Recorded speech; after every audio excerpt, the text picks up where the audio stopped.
Welcome to Rashmi's रसोई। जिताडा मच्छी म्हटलं तर आमच्या आगरी कोळी लोकांची शान आहे।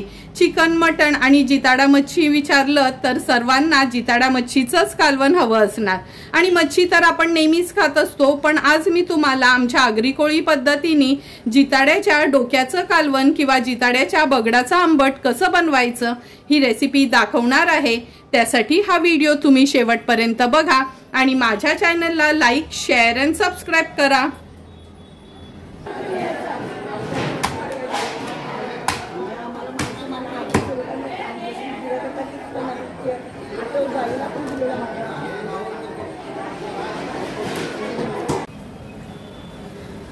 आज आपण जिताड्याच्या डोक्याचं कालवण करणार आहोत, त्यामुळे मी अख्खा जिताड्याचं डोकं घेतलं आहे। आमच्या कोळी भाषेत बोलायचं झालं तर जिताड्याच्या बगडाचं आंबट आज आपण करणार आहोत। तुम्ही बघू शकता, हे बघा, ह्या डोक्याच्या तुकड्यावर नाच किंवा ही जी गावडी आहे त्याच्यावर नाच का किती ताजा जिताडा होता। तो कापून कसा घेतलाय तो पण व्हिडिओ मी पुढे दाखवतेच आहे तुम्हाला। त्यासाठी पूर्ण एक हे डोकं आपण कापून आणलं आहे।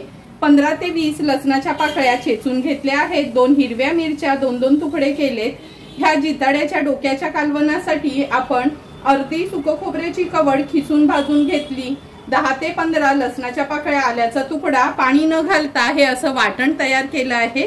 1 चमचा हळद, 3 मोठे चमचे आपला हा घरचा आगरी कोळी मसाला, 2 चमचे चिंच पाण्यात आपण भिजत ठेवली आहे आणि चवीप्रमाणे मीठ वापरणार आहोत। तर चला मग सर्वात आधी हे बगड आहे ना, म्हणजे जिताड्याचं डोकं आहे, स्वच्छ धुवून घेते, नंतर कालवण बनवायला सुरुवात करूया। तुम्ही बघू शकता, हे बघा, जिताड्याचं डोकं स्वच्छ धुवून घेतलं आहे। धुतल्यावर पण एक एक तुकडी कशी दिसते। हा डोक्याचा भाग असून पण ह्याचं कालवण खूप सुंदर लागतं। तर चला मग आता कालवणाला फोडणी देते।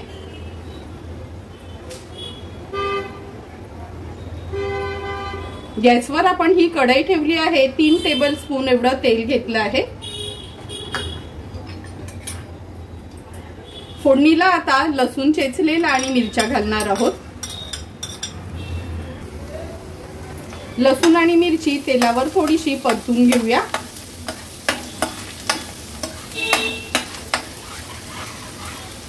लसूण मी खलबत्त्यातच चेचून घेतला आहे। थोडा चेचून घेतला ना का त्याचा फ्लेवर कालवणात चांगला उतरतो।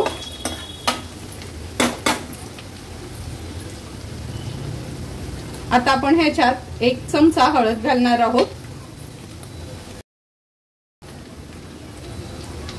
3 मोठे चमचे आपण हा घरचा आगरी कोळी मसाला घेतला आहे। हळद आणि मसाला तेलावर व्यवस्थित मिक्स करून घ्यायचा आहे। नंतर अर्धी वाटी सुक खोबऱ्याचं वाटण आहे ते ऍड करूया।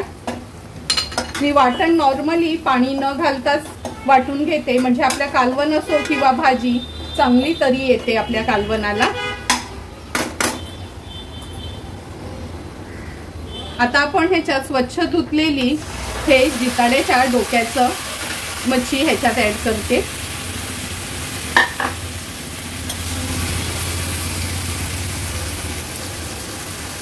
गरजेप्रमाणे पाणी ऍड करूया। 1 तांब्या भरून पाणी मी ऍड केलं आहे। आणखीन 1 ग्लास पाणी मी ह्याच्यात ऍड करणार आहे, कारण का हे बगडाचं आंबट किंवा डोक्याचं कालवण म्हटलं थोडं पातळ असलं तरच खायला सुंदर लागतं। मच्छी व्यवस्थित मिक्स करून घेतली का आपण ह्याच्यामध्ये जी 2 चमचे चिंच भिजत ठेवली होती तो कोळ घालूया। चवीप्रमाणे मीठ ऍड करते। कालवण अगदी अलगदपणे आपल्याला हलवून घ्यायचं आहे, म्हणजे मीठ सर्व साईडला पसरलं जाईल। आता हाय फ्लेमवर एक उकळी काढून घ्यायची आहे।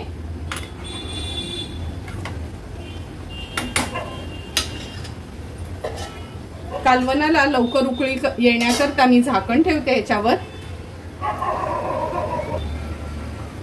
हे बघा, कालवणाला आपल्या छान उकळी आली आहे। अगदी अलगद पळीनी मी ह्याला फक्त थोडंसं असं हलवून घेते। मच्छीचं कालवण वगैरे असलं ना का खूप असं पळी वगैरे फिरवायची नाही, नाहीतर तुकडे आहेत ना तुटल्या जातात। आता पुन्हा ह्याच्यावर झाकण ठेवूया। थोडीशी गॅप ठेवते, म्हणजे आपलं कालवण आहे ना ओतू जाणार नाही। गॅसची फ्लेम लो टू मीडियम वर ठेवून एक 12 ते 15 मिनिटांसाठी व्यवस्थित मच्छी आपल्याला शिजवून घ्यायची आहे।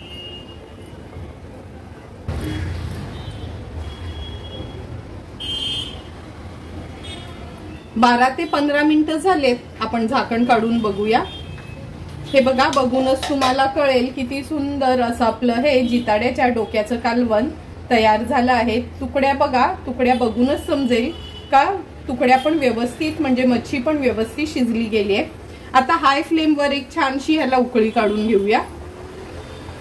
1 मिनिटभरासाठी तरी हाय फ्लेमवर चांगली उकळी काढून घ्यायची आहे। हे बघा, कालवणाला छान उकळी आली आहे। आता गॅसची फ्लेम मी स्विच ऑफ करते आणि अगदी 2 मिनिटांसाठी झाकण ठेवून ह्याची ना वाफ काढून घेऊया, म्हणजे तुम्हाला दिसेल कालवणाला किती छान तरी आली आहे ती। 2 मिनिटं झालेत, आपण गॅस बंद करून वाफ काढली होती। हे बघा किती सुंदर तरी आली आहे। एवढ्या मोठ्या कालवणाला फक्त 3 टेबलस्पूनच आपण तेल वापरलं होतं। थोडीशा कोथिंबीरीने ह्याला गार्निश करून घेते आणि तयार झालेलं हे जिताड्याच्या बगडाचं किंवा जिताड्याच्या डोक्याचं कालवण सर्व करणार आहोत। चमचमीत असं तयार झालेलं हे जिताड्याच्या डोक्याचं किंवा बगडाचं आंबट आपण हे बघा ह्या सर्विंग प्लेट मध्ये सर्व करून घेतोय। साराचा रंग पण बघा आणि तुकड्या पण बघा किती सुंदर अशा अगदी व्यवस्थित शिजल्या गेल्यात। नेहमी आपण जिताड्याच्या मासाचं कालवण तर खातच असतो, पण कधीतरी जर हे बगड आणलं ना तर बगडाची टेस्ट पण 1 नंबर लागते। आणि हे कालवण तुम्ही चपाती, भाकरी, भात किंवा जर आवडत असेल तर पावासोबत देखील खाऊ शकता। तुम्हाला पण जर मी बनवलेलं जिताड्याच्या डोक्याच्या कालवणाची रेसिपी आवडली असेल तर तुम्ही पण नक्की माझ्या पद्धतीने एकदा तरी हे कालवण घरी ट्राय करून बघा आणि मला कमेंट करून सांगा की तुम्ही बनवलेलं हे जिताड्याच्या डोक्याचं कालवण कसं झालंय ते। जर तुम्हाला मी बनवलेल्या ह्या जिताड्याच्या डोक्याच्या कालवणाचा व्हिडिओ आवडला असेल तर नक्की माझ्या चॅनलला तुम्ही लाईक, शेअर अँड सबस्क्राईब करा।